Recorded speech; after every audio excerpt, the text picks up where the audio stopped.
In the league, Sixers led by Joel Embiid and James Harden. Celtics, of course, have Jason Tatum and Jalen Brown. Both rank in the top 5 in most combined points per game by a pair of teammates this season. But it just begins there. Further, Brown and Tatum have each scored 30 points in the same game 9 times this season. That's the most by any pair of teammates since Russell Westbrook and Kevin Durant 11 years ago. While in Philly, Harden has assisted to Embiid 4.9 times per game, most by one teammate to another in a season over the last 25 years. And so as we bring Mr. Wilbon into the conversation, let's focus on Philly for the moment. There is obviously so much pressure on this team and on many of the individuals involved in Philadelphia to get it done this year, to win a championship this season. Stephen A., yes. Who has the most pressure on him in Philly? For me, it's James Harden. There's no question about it. James Harden has never been in an NBA Finals with the exception of the 2012-2013 season, or 2011-2012, I'm sorry, when they ultimately, he was a reserve for the Oklahoma City Thunder, and they win the Finals, and they lost to LeBron and D. Wade and the crew. The reality is that he was a star in Houston for more than 8 years, never got to the NBA Finals. He's in Philly now with Joel Embiid, arguably the best big man in the game, and still, there is no Finals appearance to show for it. He's got to show up. We look at Maxey, he's a young thoroughbred. We know what he can do. We look at Joel Embiid when fully healthy, we know what he can do. The other guys are role players. He is the other star that is on the Philadelphia 76ers, averaging 21 points, 10.7 assists, okay? This is what he's doing, 45% from the field, 39% from three-point range. He plays the way that he's been playing as of late. There is no reason on earth to believe that the Philadelphia 76ers can't get to the Finals, but he's got to show up. And the bottom line is he's James Harden for a reason, right? The beard, handle your business. I'm rolling with Stephen A. And how about this, Stephen A? You said a key. Ding, ding, ding. If he played the way he has as of late, that's right. That means he ain't been showing up when he's needed to in the postseason. James Harden has been a part of some of the epic meltdowns in the history of the league. When his team missed 27 straight threes, when he had double-figure turnovers, when he had single-digit shots and points at different times. He's had teammates deal with injuries. He left Houston, went to the Nets. That didn't work. Now he's with Philly, didn't get a long-term deal. May leave Philly after this season. He had one of his worst postseasons last year against the Miami Heat, in particular in the second half. So James Harden is that guy that has the most pressure. In the meantime, Michael Wilbon, there are a lot of other names there, including the coach, who you've known for an awful long time, and he has a lot riding on what happens the rest of this way as well. True, Greeny, but listen, I generally agree, overwhelmingly agree with Stephen A. and Jalen on this point.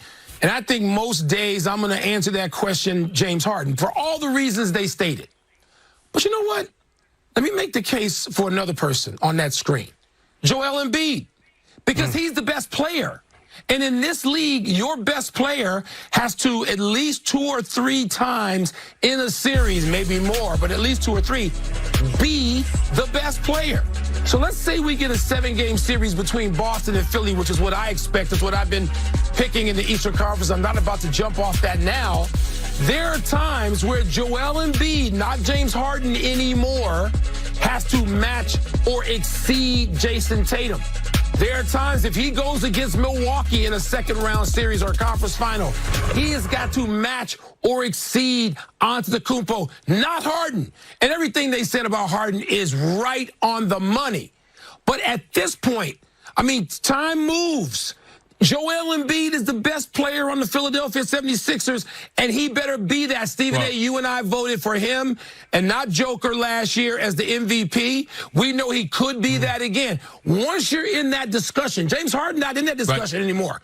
Embiid is. The pressure's on Embiid to deliver. Well, I'm going to disagree with you partially. When you're talking about him going up against Milwaukee, I completely agree with you. Giannis Antetokounmpo is an unstoppable locomotive coming after you. You're Joel Embiid. You've got to answer the call. But when you're talking about going up against a team like Boston, I'm sorry, not only is Jason Tatum averaging 30 and Jalen Brown averaging 26 a game, and not only are they expected to do so, but primarily, you know one of those two are going to spend some time guarding James Harden. So not only are they going to put up their points, but they're going to try to neutralize him as well. So I'm going to still stick with Harden. And last but not least, Greeny and Jalen, Philadelphia 76ers played Boston a few weeks ago. That was, Boston You go up against Boston.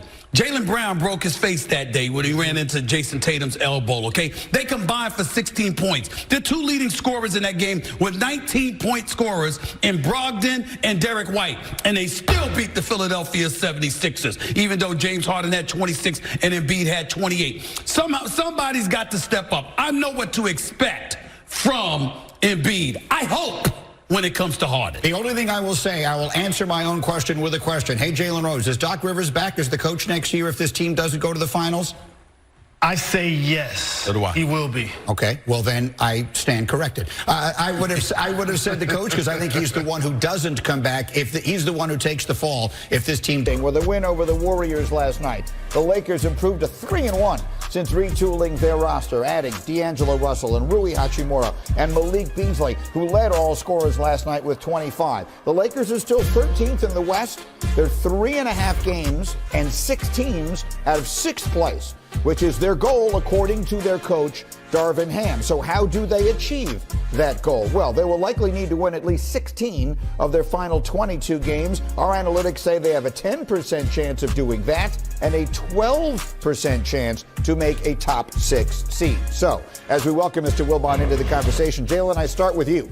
Are the Lakers going to do that? Are they going to climb all that way and make it into the playoffs without needing the play-in? I say no, because they have 6 teams to climb.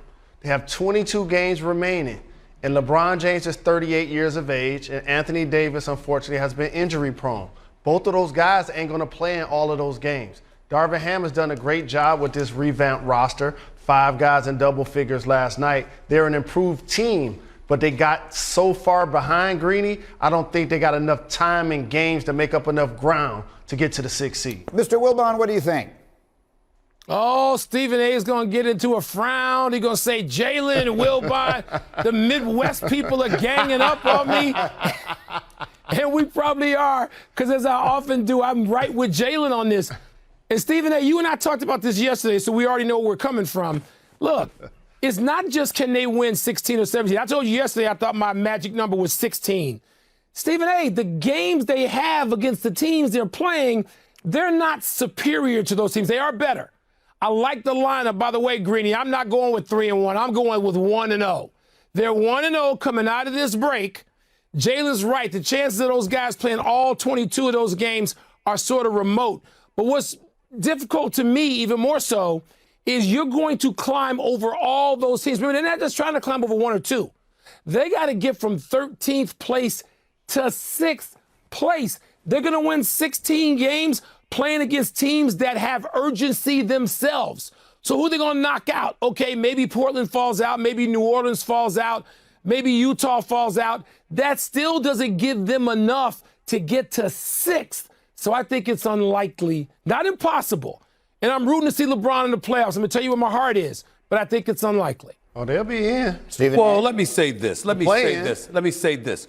Shameful. Shameful. That is what Mike Wilbon and Jalen Rose are. Shameful. This Midwest connection. That's right, Mr. Cleo. You're absolutely right. You predicted exactly what I said because it's utterly ridiculous. So let me get this straight. I got a healthy LeBron James. Again, we're always assuming health when we make these prognostications. I got a healthy LeBron James. I got a healthy Anthony Davis. I got Malik Beasley, who averaging 15 a game and shoot 41% from three-point range. I got D'Angelo Russell, who didn't have a serious ankle injury, thank goodness. All right, he's going to be there. I got a lengthy dude that's a defender in Vanderbilt. I've got Reeves. I've got Schrader in these boys. And you're trying to tell me that, I can't go 16-6 or 15-6 over the next 21 games. Stop it. Let's count the ways in the Western Conference. Portland, we're pleased with Dame time. We understand what it is, but they're a relatively young team. New Orleans Pelicans, Zion, when you going to play? The APB still out for you, and we don't know what the hell's going on with Brandon Ingram from day to day either. We understand what's happened in New Orleans. Danny Ainge has already conceded the season. I robbed everybody else of picks. I'm not even about the season. I'm about the future. So that's Utah right there. You saw Golden State last night. They look like a shell of themselves. Minnesota with Anthony Davis. I'm sorry. Have we seen Karl Anthony Towns? I haven't seen him. I'm just looking around and I'm saying to myself, how in the good Lord's name can Mike Wilbon and Jalen Rose, two basketball aficionados, a brother that I know played this game and knows this game, game more than any of us, backwards and forwards, with his rose-colored glasses, supporting his position. The Godfather himself, Mike Wilbon, and y'all go sit up here spewing this blasphemy. It's unbelievable that y'all would sit up there with LeBron James and Anthony Davis with the crew that they've added. They can't go 16-6.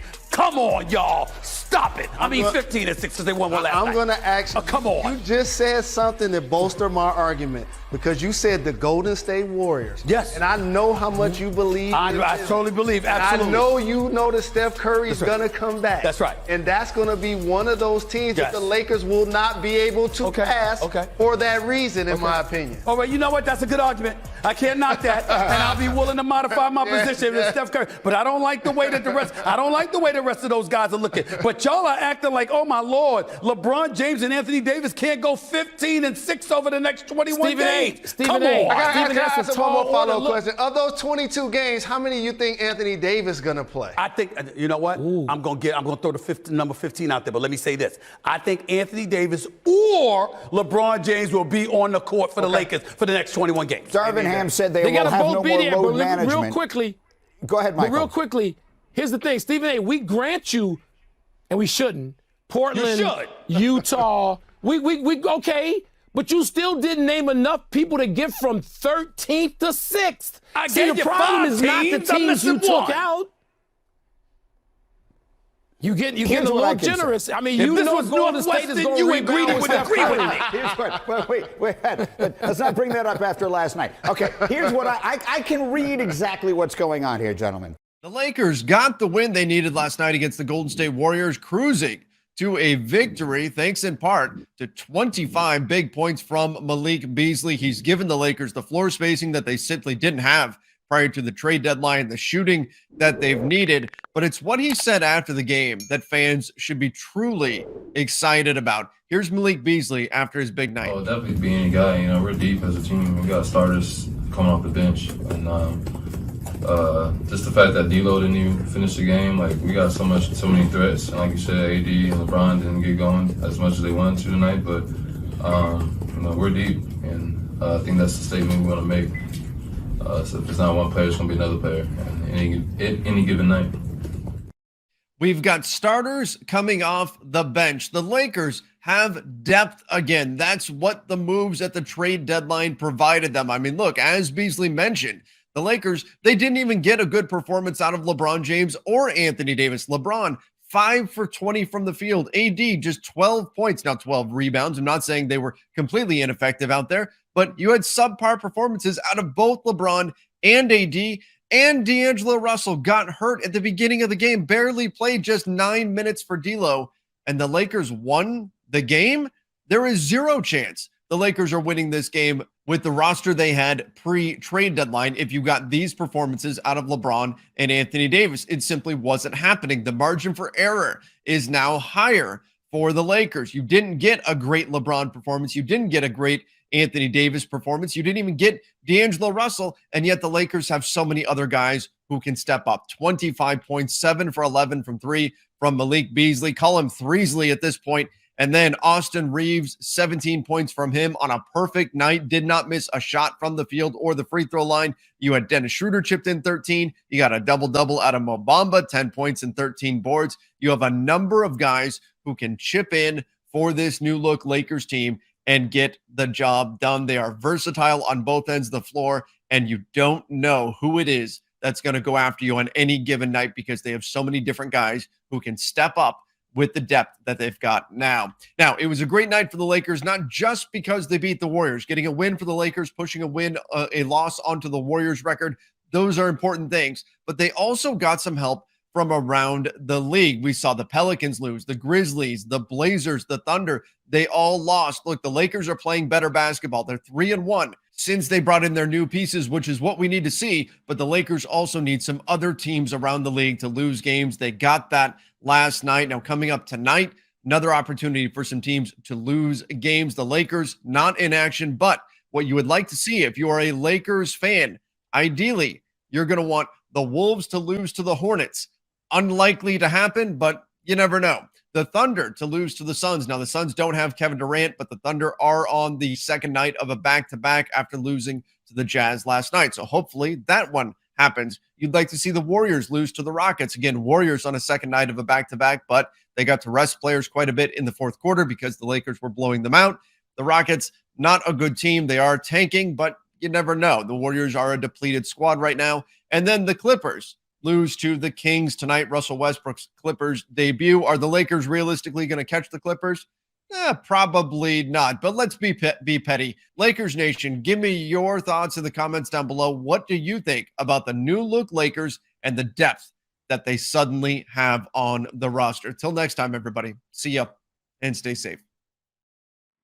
Hello, Lakers Nation. Sean Davis here for LakersNation.com, your home for everything Lakers. The Lakers, they got a big-time win last night over the Golden State Warriors, winning 124-111, a game in which they were leading by as many as 28 points. Phenomenal win. I want to talk about one player. The Lakers now improving to 3-1 since the trade deadline. But I want to talk about one player who I think has completely changed the Lakers offense, not from a schematic or a foundation level, but from an execution and how the offense just gets to flow. And that guy, is Malik Beasley. Before I continue, please do subscribe right here to the Lakers Nation YouTube channel. Ring that post notification bell as well. If you guys like what you hear, give me a follow on Twitter at Sean_DABI. And make sure you guys go check out the website, LakersNation.com. I'm going to be doing a companion article talking about Malik Beasley and how he changes the Lakers offense over the next week or two. So go check that out when it drops as well. But Malik Beasley, ever since he came to the Lakers, Malik Beasley obviously provides shooting and just everything that you need from a movement shooter on the season. He's shooting currently 36.3%. That's not great. I mean, it's fine, but on the volume that he's shooting it at, 8.6 3-point attempts per game this season. But he's had games where he's hit 8 threes. He had the month of November where he hit 40% of his threes on 9 attempts, including 4 for 7 when against the Lakers when he was with the Utah Jazz. He had a couple of rough moments as well. January only shot 32% from 3.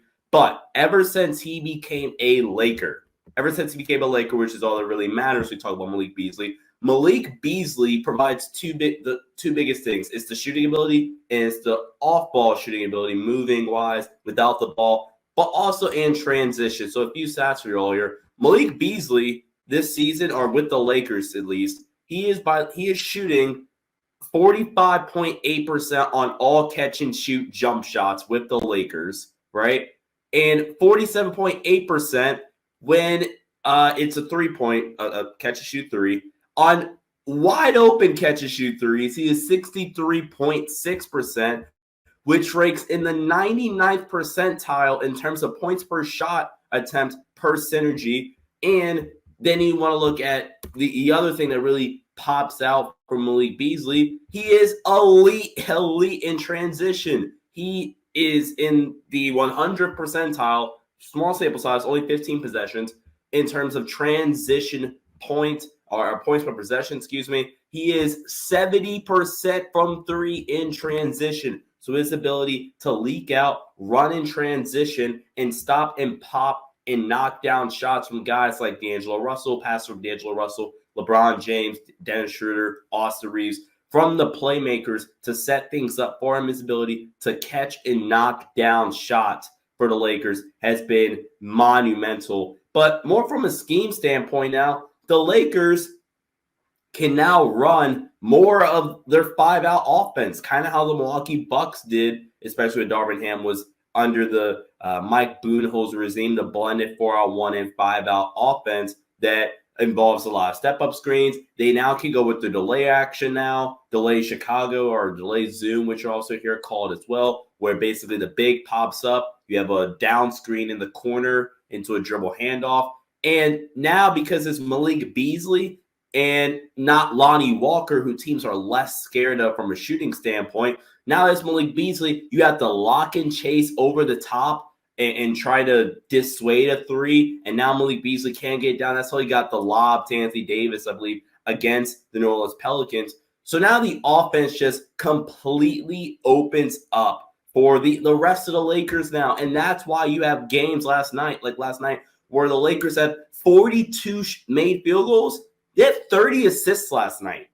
Granted, Dennis Schroeder did a good job moving the ball. LeBron, obviously, 8 assists as well. But thanks to Malik Beasley and the floor spacing as well provided to have assists, you need to have guys that can knock down shots, and Malik Beasley can do that. 7 for 11 from 3 last night. On the season, or in his limited sample size with the Lakers, he's shooting 41% from 3, 15 of 36 from 3. And he hasn't been a complete liability defensively. I think the Lakers have done a good job of putting him in lineups where you can hide him and put him on sometimes the weakest offensive guard on the floor.